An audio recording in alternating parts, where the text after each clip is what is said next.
What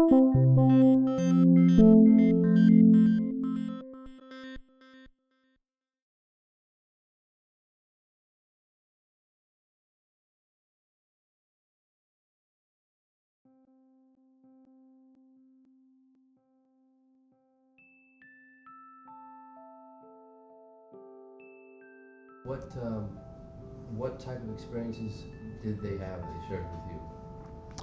Well, there's a whole range of experiences as well. It's in the literature from military people who have had encounters in flight and been vectored to chase unidentified objects.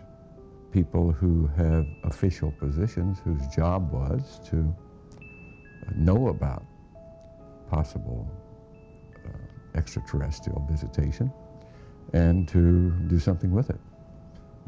People within government. And those are the more credible sources because they've had hands-on, first-hand experience with all of this. Whether they come forward or not is up to them. It's, if they want to come out with their information, if they don't feel that they're under security constraints and they somehow get relief or amnesty from any oaths of security, then I would hope they would come forward. There's a lot that does go on with these high security classifications under military rules. I think it's a fairly muddy area when we're talking about this level of activity. Yes, there are some stories that are rather ghastly, as a matter of fact. Now, I can't validate those. I don't know that they're necessarily true. But like many other stories, they put fear in the hearts of people, and that's perhaps why many of the people don't want to come forward. Well, my interest basically is what's the nature of the universe we live in? What is our relationship to the larger reality? If that's a part of the larger reality and we're denying it, that to me is unconscionable. I don't live that way. If I went into space to learn about the universe we live in, to get new insights, to go beyond the boundaries of our known existence.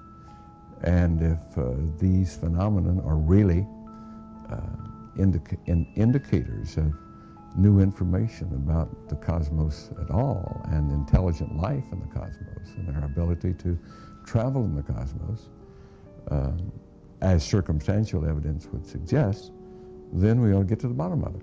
It's just my curiosity that drives me. There seems to have been, over the last 50 years at least, and more, a great deal of secrecy surrounding the so-called UFO event. It's a very complex subject. We're not dealing with something that's very simple here. If we take well, we have sightings of all sorts. We've been reported thousands and thousands of sightings for 50 years or so. Large numbers of those sightings are indeed misperceiving natural phenomena in some way. But a large number of them are not misperceiving. They seem to be well-documented events that represent flying craft that do not match anything we have in an earthbound arsenal, which is very short of saying we have validated in the public domain that they are ET craft. We have to rely upon that to get better answers. We have to rely upon people who have been there and interacted, have first-hand data. The only people I know of that claim to have been in that position are former intelligence, military, and government people, and some contractor people, whose official duties in the early days were to investigate this and know about it. Those people were under, at that time, great restrictions and high security clearance that prevented them from telling the general public about it. It would appear that period is long past, but they're still under security restriction, or at least believe they are. There have been ET visitation, there have been crashed craft, there have been material and bodies recovered, and there is some group of people somewhere that may or may not be associated with government at this point, but certainly were at one time, that have this knowledge and have been attempting to conceal this knowledge or not permit it to be widely disseminated. So who do you think is in control of this knowledge at this point? I cannot answer that. I cannot answer who are these people, but there's a lot of evidence that points to what I call a clandestine group, people who have some quasi-affiliation with government and use certain government facilities, but operate in a rather very stealth and secret way that is not generally under high-level governmental control, as far as we can tell. Yes, there has been ET visitation, and may continue to be. There has been craft that have been recovered. There has been a certain amount of reverse engineering that has allowed some of these craft or some components to be duplicated, and that there are humanoids from our planet, Earthlings, who are utilizing some of this equipment in certain ways, and that perhaps a large part of the activity that's classified as UFO activity, abductions and a whole host of this type of activity, may very well not be due to ET activity at all. I would suspect if any is due to ET activity, it's a rather small part, and that a larger portion is due to humanoid type activity, earthling type activity, in a very clandestine fashion. Sort of instill a fear of... Well, I will stop short of attaching motivation to this. I don't know the motivation. But if it's normal human motivation, it has to do with power and control and greed and money and so forth. Those type of craft, humongous, very, very large craft, the size, so-called, or reportedly, the size of many football fields, that would be very hard to manufacture, conceal, and operate from an Earth base. It would seem, if that account is true at all, it probably would have to be something beyond this realm. I think it's long past time to open this up to the public because they don't know what to do about it anyhow. I do not see anything that suggests really malevolent intent on the part of, if there are ETs at all, and I have to place the caveat, if there are ETs at all, I don't see anything that represents hostile intent. We see things that, like abductions, for example, that many would claim are hostile. To the extent that that may be true, I would more likely attribute it to some other cause.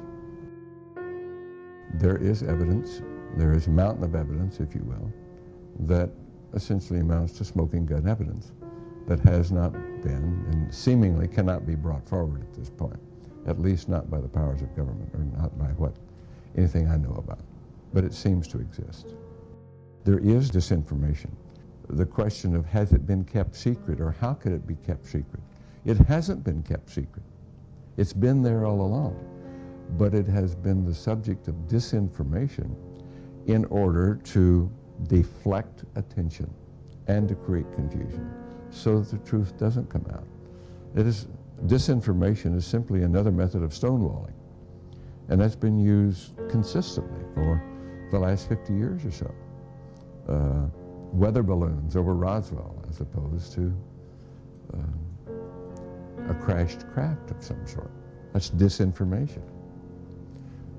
We've seen that for 50 years, and it's the best way to hide something. It shouldn't be any more of an effect that ETs have come here than that we have gone to the moon. Okay, it's just a part of the way things are. And we have to understand it and put it in context of the story of ourselves, our knowledge base of cosmology, the nature of our existence, who are we, how does the world work? And of course that knowledge does change our understanding of how the world, or the universe at large, works.